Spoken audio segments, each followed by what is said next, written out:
ang pinaglalaban is yung mga kriminal at adik. Yes! Bakit ho hindi nila ipaglaban din yung mga katulad kong biktima na mga adik? Hindi ko sinasabing ang pagpatay ay tama. Wala hong ganon. Pero sinasabi nila may due process dapat nung pinili na magkaroon daw ng sinasabi nilang EJK. Bakit ho? Yung hubang 2 taon or 5 taon na naghahasa ng isang drug addict, nagkaroon din huba ng due process? Hindi, di ba? Yung ordinaryong mamamayang Pilipino, estudyante, nag-graduate sa kolehiyo, pinatay ng addict, may due process? Wala, di ba? So kaya kayo dyan, kayo, nang sinasabi nyo, you are after for human rights, tigilan niyo po kami.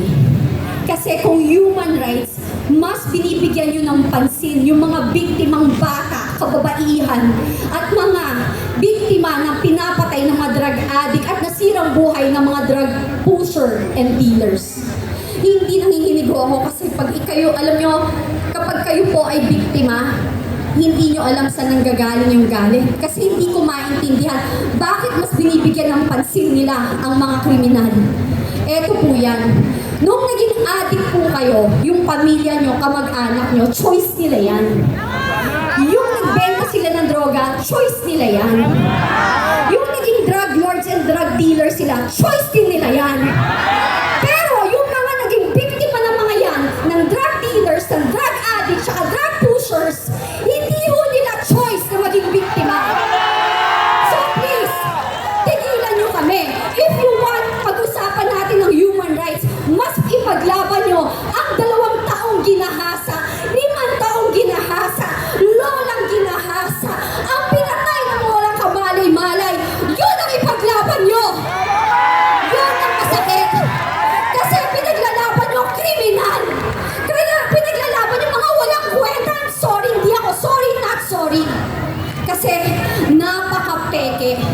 This is not about human rights.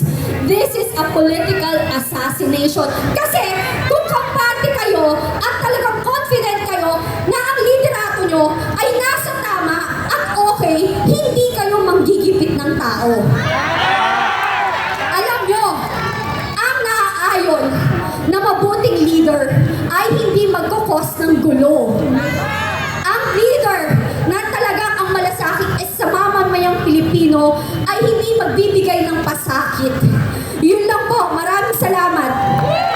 Maraming salamat, Binibining Kathy Binag!